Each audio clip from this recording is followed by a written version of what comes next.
época de Jesús. Quiero saber quién era y por qué tuvo un impacto tan grande en la historia. Acompáñenme en un viaje para descubrirlo. A fin de descubrir la diferencia entre los hechos y la ficción, conoceré a los arqueólogos, eruditos y hombres de fe más importantes del mundo. Los antiguos evangelios han sido puestos en entredicho y otros nuevos han sido encontrados. En lo que respecta a la vida de Jesús de Nazaret, ¿qué es realidad y qué es mito? Jesús ha dominado 2000 años de historia occidental. Millones de personas le han dedicado sus vidas. En su nombre se han librado guerras. Pero en realidad, ¿quién era este hombre? Esta es mi búsqueda de la verdad. La vida desconocida de Jesús.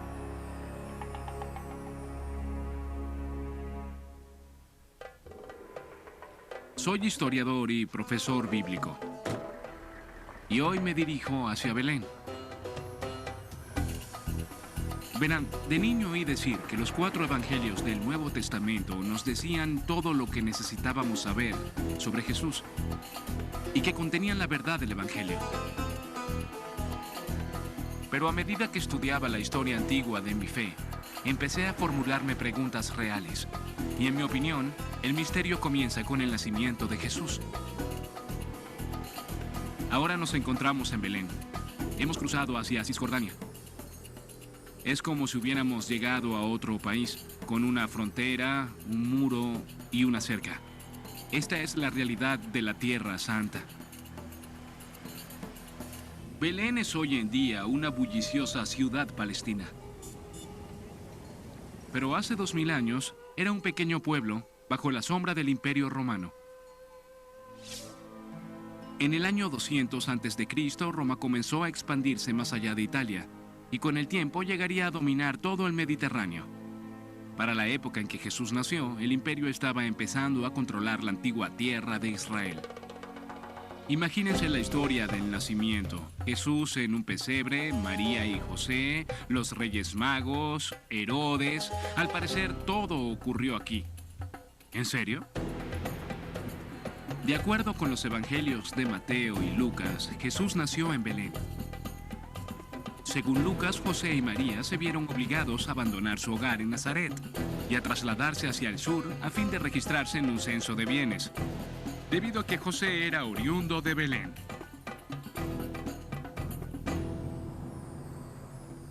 Muchos de los eruditos bíblicos más importantes del mundo cuestionan esta parte de la historia. Entre ellos el sacerdote dominico Jerome Murphy O'Connor. ¿Por qué cree que el censo no ocurrió? Conocemos, por ejemplo, las normas de los censos romanos de Egipto, y todas estipulan lo que uno esperaría, que todos permanecieran en sus hogares. Claro, ¿para qué viajar para censarse? Uno se puede censar donde vive y trabaja. Además, con el trastorno económico era totalmente imposible. Y por la fecha en la que, según Lucas Quirino condujo el censo, sí se hizo aquí un censo, pero fue mucho después.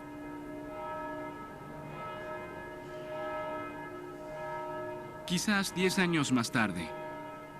Y sin el censo, la familia sagrada ni siquiera tenía razón para estar en Belén. Permítanme decirles algo. Esta nación crea un conflicto real para quien, como yo, fue criado con estas tradiciones. La Iglesia de la Natividad se erige sobre el mismo lugar en el que, según la tradición, Jesús nació. La escena del pesebre que vemos representada todos los años durante la Navidad ocurrió supuestamente justo aquí. Ahora no estoy tan seguro.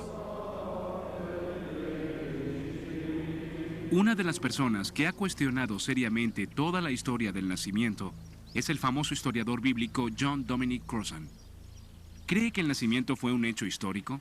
No creo que el nacimiento sea un hecho histórico, ni que el Evangelio de Mateo, ni el de Lucas. Todos los detalles son muy diferentes, los combinamos en nuestros pesebres, pero son distintos.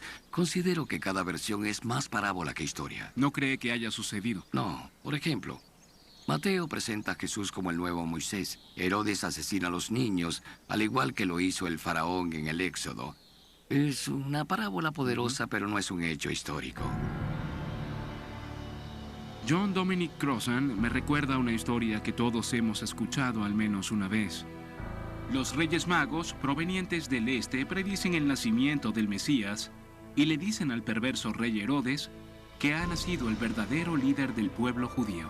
Entonces Herodes ordena el asesinato de todos los recién nacidos de Belén, en lo que se conoce como la matanza de los inocentes.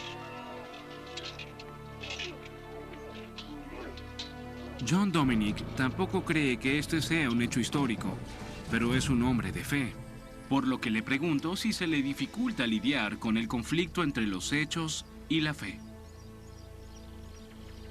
¿Es difícil vivir en este conflicto? En mi opinión, se trata del conflicto de la vida. Sí. Supongo que debo confesar que nunca me pareció difícil, sino emocionante. Uno de los personajes de la historia del nacimiento que me causa fascinación es el rey Herodes el Grande. Y no hay duda de que haya existido. Era el rey judío de la provincia de Judea en la época del nacimiento de Jesús. Durante su reinado, Judea fue devorada lentamente por el Imperio Romano. ¿Cómo sé que existió? Porque su nombre aparece en todos los libros de historia, y las ruinas de sus construcciones están por todo el Israel de la actualidad. Quiero encontrar la verdad que hay detrás de este famoso villano y su relación con Jesús. El mejor lugar para encontrarla se llama Cesarea. Cesarea es la ciudad portuaria que Herodes diseñó y erigió desde cero, justo antes del nacimiento de Jesús. Se trataba de una verdadera obra maestra, el puerto más grande del Imperio Romano. Herodes intentó construir una pequeña Roma dentro de Israel.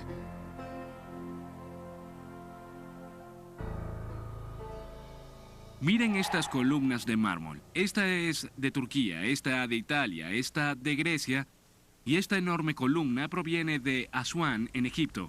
Fue traída hasta acá por Herodes el Grande. Con solo observar la cantería de Cesarea, sabemos cuán internacional y poderoso era Herodes.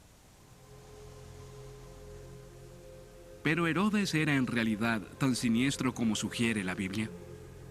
Para averiguar más, me reúno con la historiadora Sarah Aronson. Creo que para la figura de Herodes necesitamos un psicólogo y no un historiador. Conocemos los hechos y son terribles.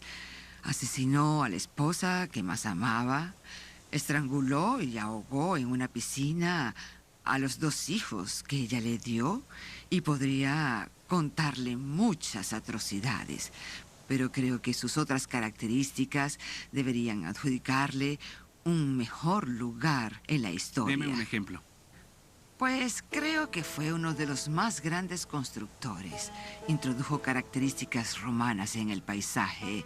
Como hombre de Estado, se le puede comparar con los más grandes reyes de Judea que gobernaron 1000 años antes que él.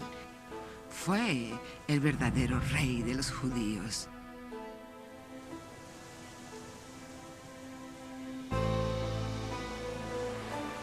Así que Herodes fue tanto un monstruo como un rey brillante.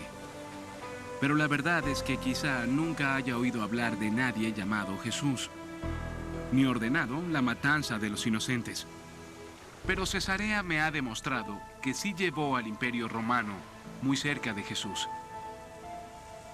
Creo que nunca me había percatado del poderío del Imperio Romano, no solo en lo que se refiere a su fuerza militar, sino que además invadieron por completo cada aspecto de la cultura, desde el arte y la belleza hasta el comercio. No se podía escapar de su influencia. No podemos determinar con precisión dónde se encontraba Jesús para el momento en que Herodes murió, pero poco tiempo después hizo su aparición en un pueblo del norte llamado Nazaret. ¿En qué clase de mundo creció el joven Jesús? A continuación me dirigiré hacia allá para averiguarlo. Del 17 al 23 de marzo, Discovery te invita a reflexionar sobre el tema de lo sagrado. ¿Qué hace falta para ser santo en este siglo? ¿Cómo funciona realmente el Vaticano? ¿Qué hay detrás de la historia de Jesús? Una semana con documentales en estreno para indagar, profundizar y encontrar respuestas. 7 días de reflexión, solo en Discovery Channel.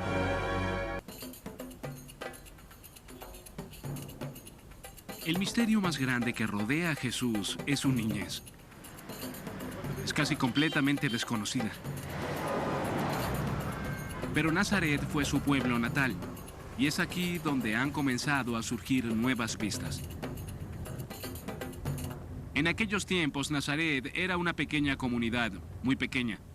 Imaginaba que Jesús pertenecía a una familia de obreros de la clase media, pero su mundo era muy diferente, era pobre.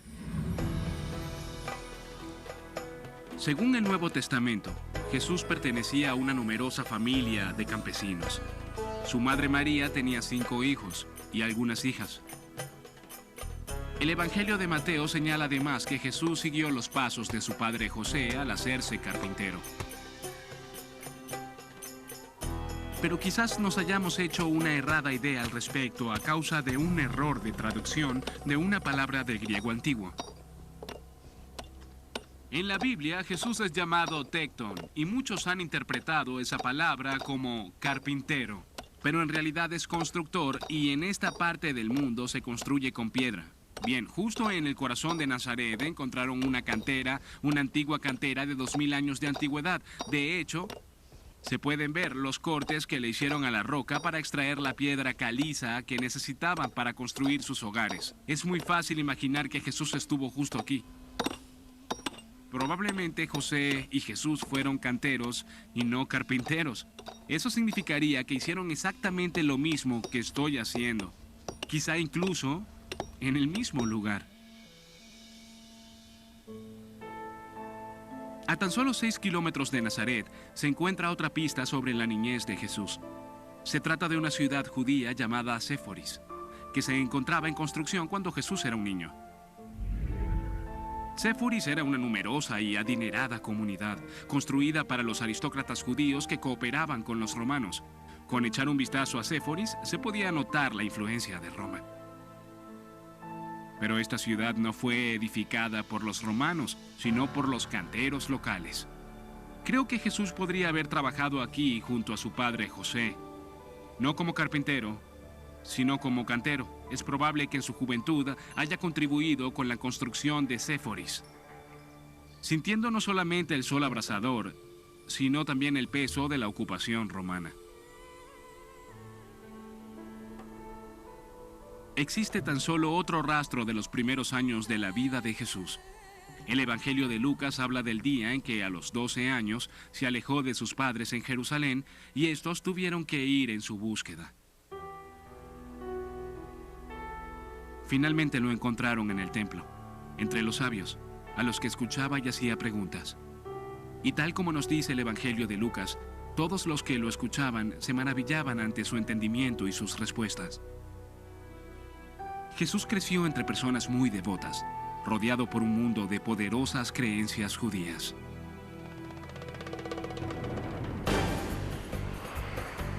Un reciente descubrimiento ha abierto una ventana hacia ese mundo y quiero averiguar más. Así que me dirijo hacia el este, acompañado por mi buen amigo el arqueólogo Brian Schultz. Nuestro destino es un área remota llamada Qumran, cerca del Mar Muerto. Se trata de uno de los lugares más calientes y desolados de la Tierra. En 1947, las cabras de un pastor beduino se adentraron en una cueva remota en lo alto de los precipicios de Qumran. Según cuenta la historia, el pastor la siguió y se sorprendió al encontrar unos antiguos jarrones apilados en el fondo de la cueva, rotos en su mayoría. En ellos se encontró atados de textos antiguos que llegaron a ser conocidos como los manuscritos del Mar Muerto.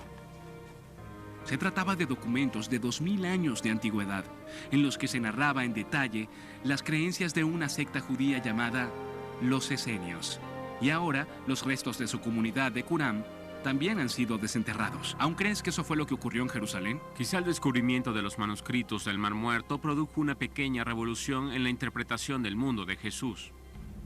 Sin duda se necesita de mucho esfuerzo para vivir aquí en el desierto. ¿Qué los motivaba? Creían que estaban viviendo en los últimos tiempos, que el fin del mundo, como lo conocemos, o como ellos lo conocían, estaba muy cerca. Significaba que Israel ya no sería gobernado por un rey extranjero, que sería el fin del mal, y que Dios gobernaría desde Jerusalén. Creo que esa es una de las principales diferencias. Brian me dice que los esenios vivían las creencias judías de forma radical.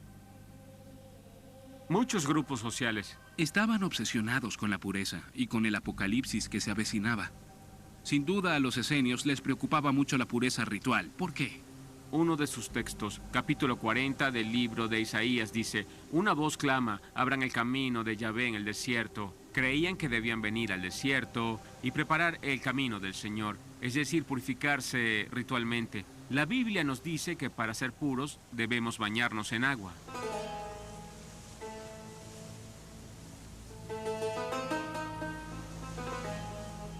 Para conseguir lo que llamaban agua viviente, para sus baños rituales, los esenios tenían que capturar el agua de las crecidas, por lo que no tuvieron otra opción que diseñar uno de los acueductos más sorprendentes del mundo. Cielos, entonces millones de galones pasan por aquí. Sí. Llega casi a la altura de aquella roca. Muchísima agua. Para entrar en este túnel, tendremos que arrastrarnos un poco. Cuidado con tu cabeza. De acuerdo. Cielos. En algunos lugares, los ingenieros esenios tuvieron que canalizar el agua a través de la sólida roca para llevarla hasta los baños rituales de la comunidad.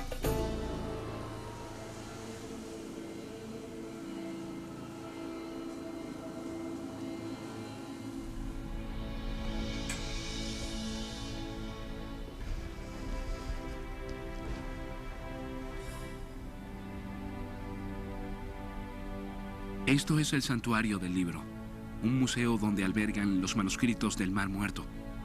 Realmente estos textos son invaluables. Nos permiten echar un vistazo al mundo judío del siglo I del que Jesús emergió. Pero Jesús obtuvo sus ideas de estos manuscritos. ¿Alguna vez llegó a ser un esenio? En mi opinión, la evidencia de los manuscritos señala que no. La mayoría de los textos proviene de la Biblia hebrea, que es esencialmente igual al Antiguo Testamento cristiano. Además, hay registros detallados de las normas de la comunidad. Todos dejan en claro que los esenios fueron una estricta y conservadora secta judía que no admitía a los extraños. Ese hecho, aunado a sus obsesiones apocalípticas, los hace parecer muy distintos a Jesús. Jugaban un rol importante en su mundo, pero él no era parte de ellos. Y aún necesito averiguar cómo Jesús se convirtió en quien fue. Para averiguar aún más, me dirijo al lugar en el que vivió. Enseñó y predicó un mensaje que era original y revolucionario.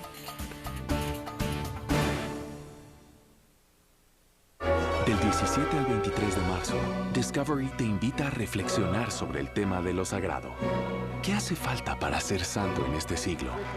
Se plantean serias interrogantes sobre la vida temprana de Jesús. Pero de algo están completamente seguros. Jesús vino acá cuando tenía 30 años de edad y empezó a predicar y a curar a los enfermos cerca de las costas del mar de Galilea. Jesús en realidad no predicaba sobre el apocalipsis y no estaba obsesionado con la pureza ritual. Vivió en una época de feroz opresión romana, pero increíblemente el suyo era un mensaje de paz.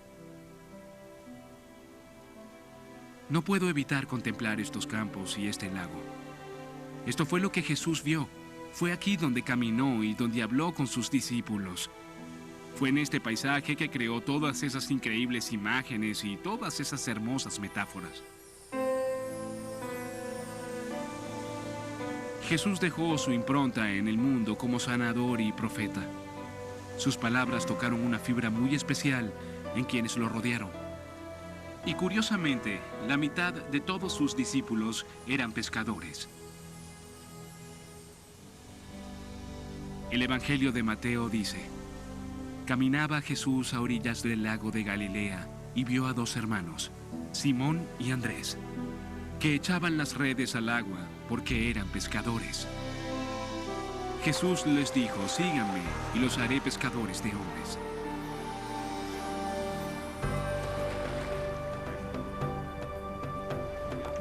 Muchas veces me he preguntado sobre esta relación.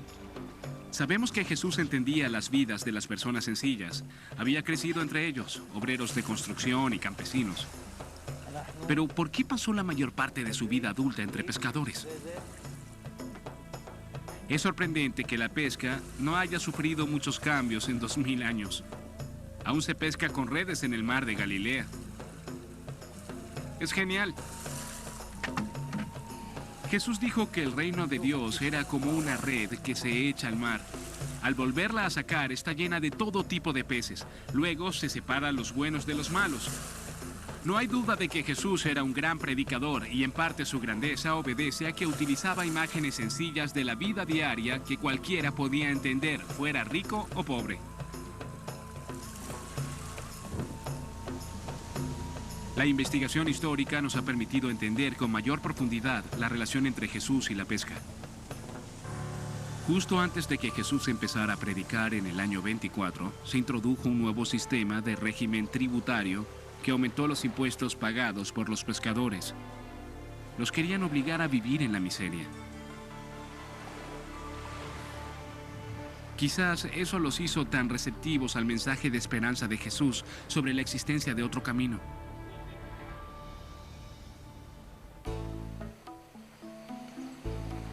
Un reciente hallazgo nos ha permitido entender incluso más. Moshe Lufan y su hermano Yuval han sido pescadores en el mar de Galilea durante todas sus vidas. En enero de 1986 hubo una sequía, el nivel del mar se redujo y develó un secreto que estuvo escondido durante siglos. Háblenme sobre el día en que encontraron el bote.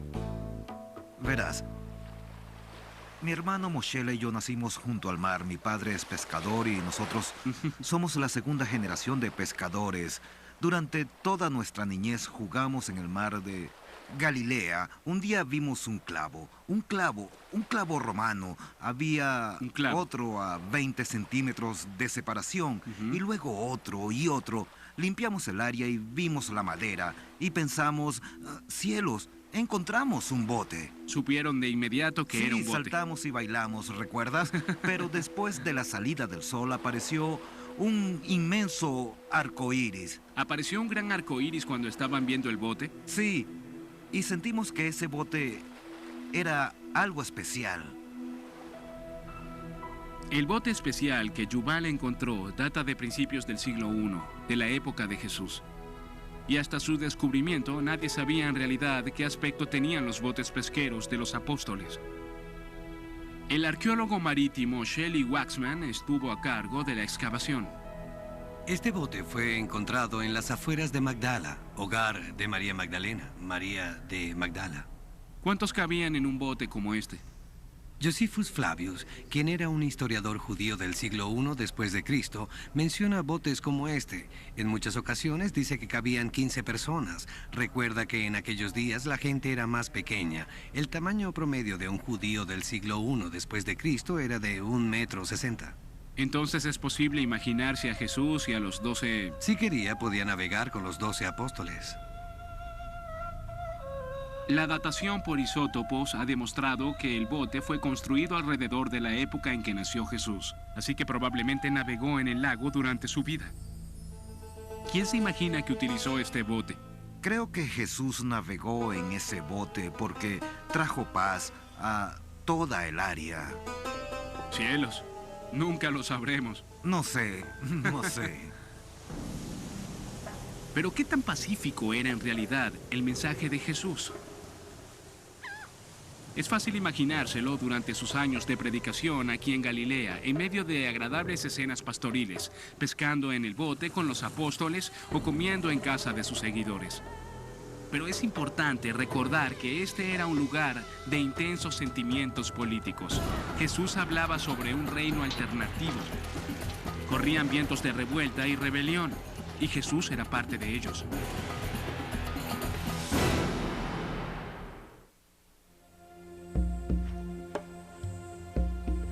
Cada mañana despierta una cebra y conoces las reglas.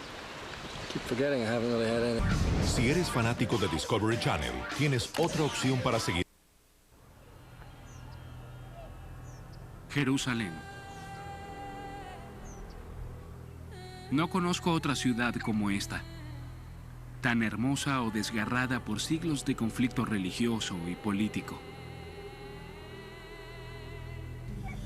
Estoy en el Monte de los Olivos. Según los evangelios, Jesús entró en Jerusalén por aquí durante el Domingo de Ramos, pero la ciudad que vio era muy distinta a la que veo yo hoy. La Jerusalén de Jesús era una Jerusalén antes del cristianismo, antes del Islam. Era enorme para los estándares de la época. Hogar de aproximadamente 100.000 personas. En el centro de la ciudad se encontraba el corazón simbólico del judaísmo, el gran templo, el más sagrado de todos. Los romanos saquearon Jerusalén y destruyeron el templo en el año 70, tan solo 40 años después de la muerte de Jesús. Hoy en día lo único que queda en pie es el recinto exterior, llamado muchas veces el Muro de los Lamentos o de las Lamentaciones. Los fieles vienen aquí a recordar y a orar. Es uno de los lugares más sagrados de la tierra. El templo en el que Jesús oró puede que haya sido destruido, pero cerca de aquí se encuentran antiguos vestigios de la ciudad que conoció. Calles, mercados, casas. Jerusalén es el destino final de Jesús. Fue aquí donde decidió tomar una singular e irreversible medida. Cerca de aquí sucedió algo que selló el destino de Jesús. Me dirijo a ver uno de los más destacados eruditos bíblicos de nuestros días, John Dominic Crossan. Espero que me pueda contar más sobre ese día. El día en que Jesús entra en el gran templo por última vez. ¿Por qué Jesús se metió en problemas en el templo? Porque fue para crear problemas al manifestarse contra la colaboración de los altos sacerdotes con el poder romano. ¿Fue intencional? Ya lo creo. Y lo hizo durante la Pascua, el momento más volátil del año. El Nuevo Testamento dice, después de llegar a Jerusalén, Jesús entró en el templo y echó fuera a todos los que vendían y compraban en los patios. Derribó las mesas de los que cambiaban monedas, lo mismo que los puestos de los que vendían palomas, y les declaró, Dios dice en la Escritura, mi casa será llamada casa de oración, pero ustedes la han convertido en cueva de ladrones. Entonces Jesús entra en el templo y derriba las mesas. ¿Por qué? El templo es la casa de Dios. Pero en ese momento era dirigido por las autoridades eclesiásticas, quienes tenían que colaborar con la autoridad imperial romana. En tiempos de Jesús, Roma era el imperio que gobernaba, y Jesús estaba inmerso en su propia tradición judía. Con su reacción, Jesús señala que no es así como Dios quiere que funcione el mundo, y eso es subversión. Entonces, ¿cree que el mensaje de Jesús era subversivo en lo que al imperio se refiere? Era muy subversivo y pertenecía a la larga tradición de la Torá judía, de los profetas judíos, quienes habían insistido desde la época de los egipcios en que Dios estaba en contra del imperio porque era injusto. Creo que en realidad nunca había entendido el gran poder político de las acciones de Jesús. Su contexto político desapareció en el cristianismo que conozco. Creo que a la mayoría le gusta imaginarse un Jesús con una limpia túnica blanca, un fajín azul y el cabello largo. Esas son las imágenes con las que crecí. Pero creo que ver a Jesús como un revolucionario y como una persona que lucha por los pobres supone cuestionar profundamente mis ideas establecidas sobre quién es y quién era. Jesús debe haber sabido los riesgos que estaba corriendo. Sabía lo que les había sucedido a muchos de los líderes judíos que lo antecedieron. Invocar abiertamente el juicio de Jerusalén significaba tomar un camino que solo conducía a un lugar.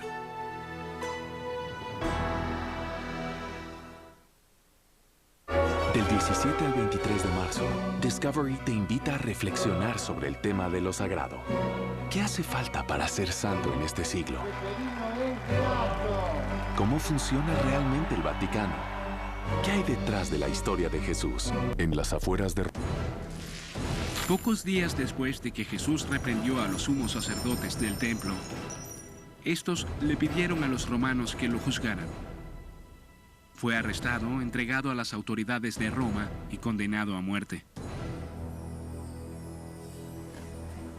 Sea un creyente o no, estará de acuerdo con que la crucifixión de Jesús forjó la historia.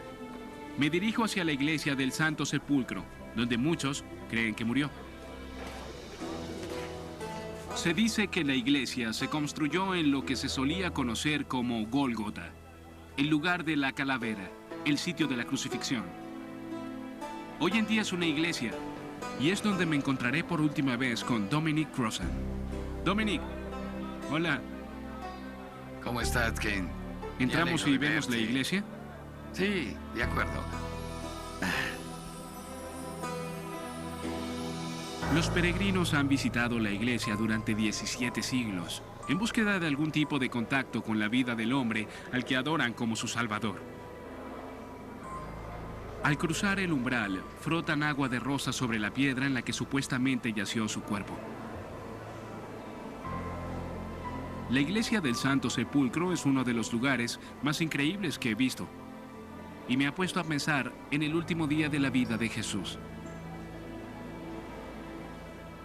¿Por qué los romanos elegían crucificar? Porque para los romanos la crucifixión era similar a colocar un cartel. Querían que fuera una advertencia pública, terrorismo.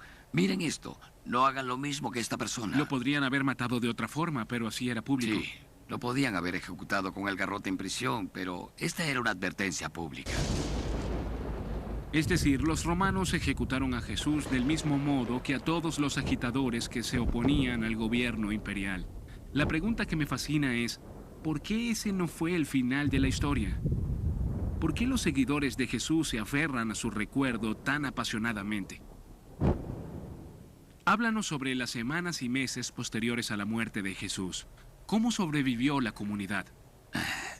Verás, el asunto principal es que el mismo Jesús les dijo antes de morir que no todo dependía de él, que el reino de Dios no era un monopolio. Ellos eran parte del reino. Eran parte de él. Ya lo tenían en su poder. Así que lentamente, pero con paso firme, después de décadas de tradición oral, empezaron a escribir. Y esa fue una decisión muy importante porque las escrituras perduran. Ahora los miembros de este culto judío disidente eran llamados cristianos. Sus comunidades comenzaron a surgir a lo largo y ancho del Imperio Romano. Se esparcieron por doquier con tal rapidez que hasta la actualidad aparecen nuevos datos sobre Jesús en los lugares más inesperados. Voy a un pueblo llamado Nag Hammadi, al sur de Egipto. Es un lugar que muy pocas veces visitan los extraños, pero es la zona de un descubrimiento arqueológico que ha cuestionado seriamente lo que sabemos sobre Jesús y quiero verlo en persona.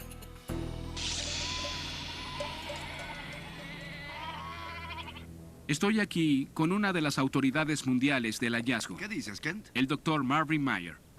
Sí, vamos. Me cuenta que en 1945 dos hermanos excavaban una pared del precipicio en búsqueda de fertilizante, cuando se toparon con algo muy inusual.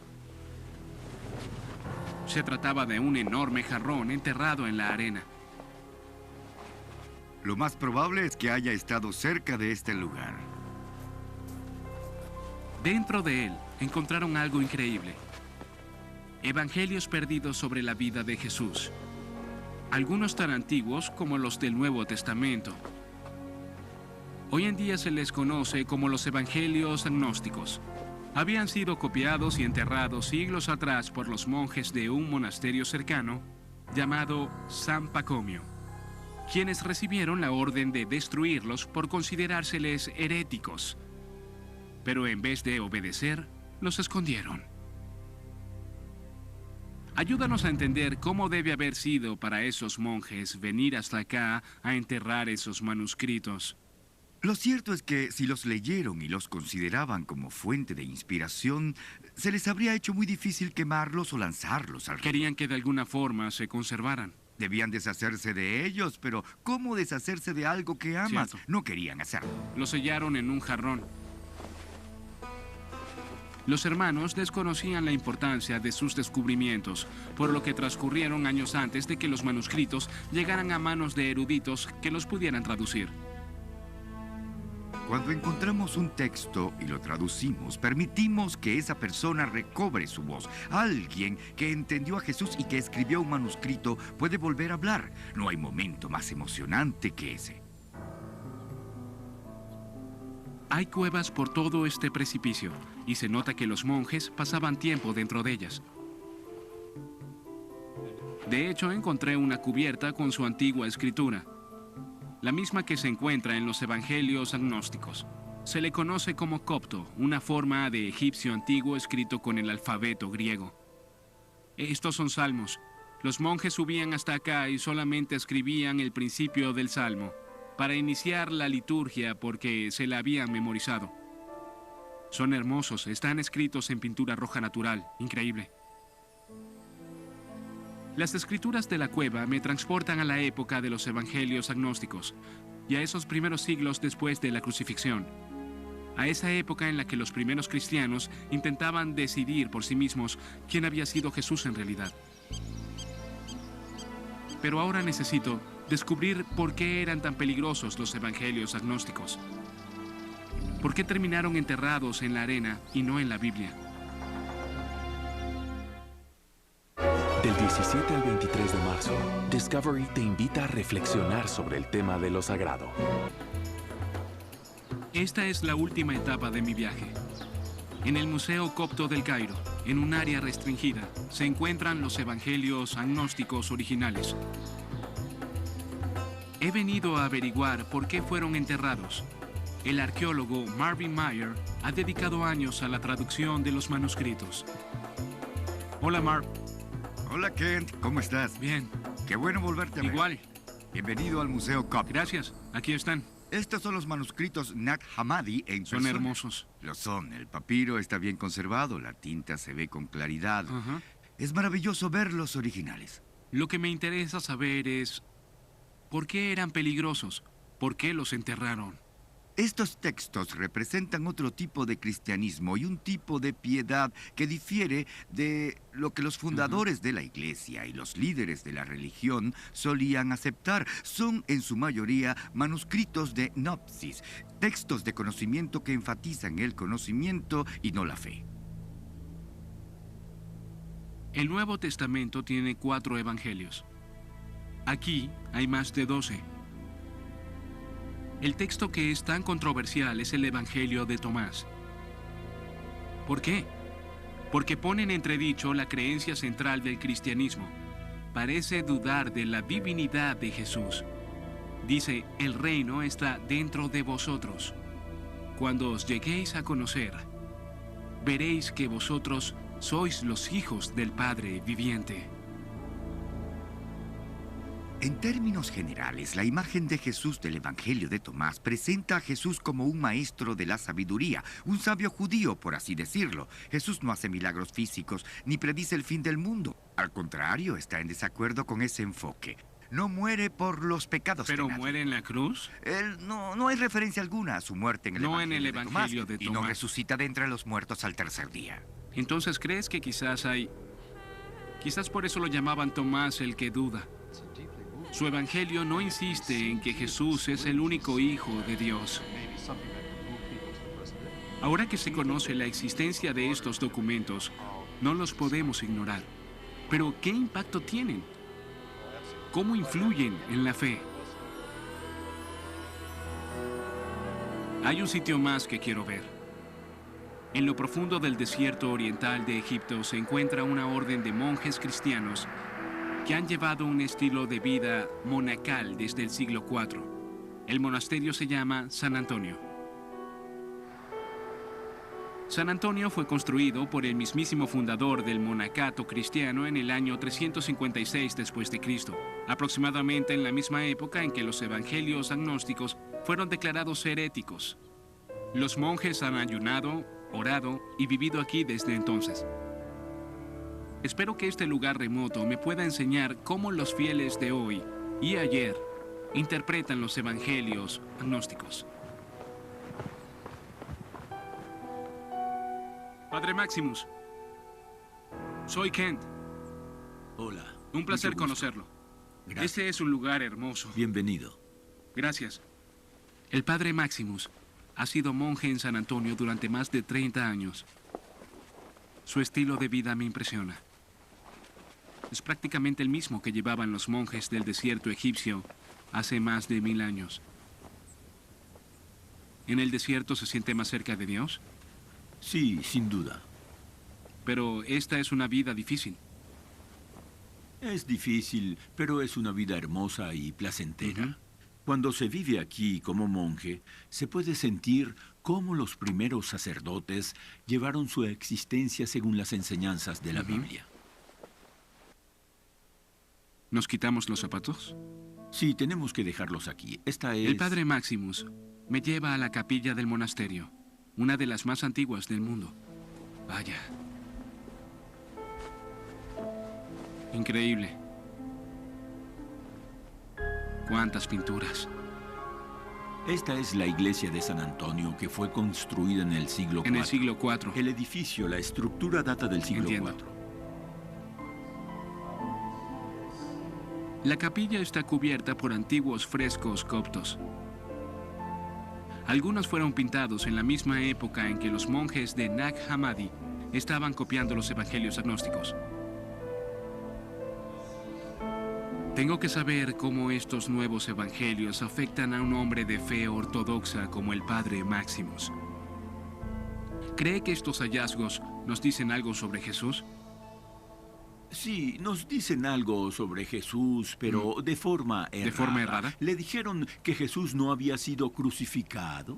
Es increíble cómo tomaron algunos símbolos bíblicos y cómo los mezclaron con la mitología pagana. Intentan combinar las dos cosas y eso no es verdad. Entiendo. Eso significa que podemos decir que no son cristianos. Excomulgamos ese movimiento gnóstico de la iglesia y decimos que no es un movimiento cristiano, es algo totalmente diferente. ¿Nos dicen algo sobre Juan Bautista? El Padre Maximus no duda de que los evangelios gnósticos son herejía y que el cristianismo está mejor sin ellos. A mí no me resulta tan sencillo desecharlos. Los evangelios agnósticos parecen ser más importantes. Nos recuerdan que desde el principio hubo tipos distintos de cristianismo y versiones diferentes de Jesús.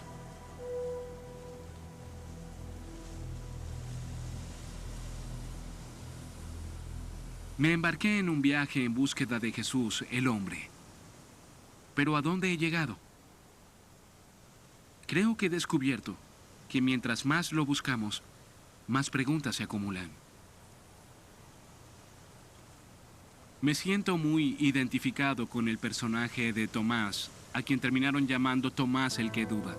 Dudo de la resurrección de Cristo. Yo tengo mis propias dudas y preguntas sobre la Biblia y sobre la historia de Jesús, pero él era un apóstol y lo fue hasta el final. Y creo que en parte de eso se trata la honestidad, en intentar lidiar con parte de estas ideas. Y creo que ni siquiera Jesús querría que alguien como yo dejara de hacer preguntas. Del 17 al 23 de marzo, Discovery te invita a reflexionar sobre el tema de lo sagrado. ¿Qué hace falta para ser santo en este siglo? ¿Cómo funciona realmente el Vaticano? ¿Qué hay detrás de la historia de Jesús? Una semana con documentales en estreno para indagar, profundizar y encontrar respuestas. 7 días de reflexión, solo en Discovery Channel.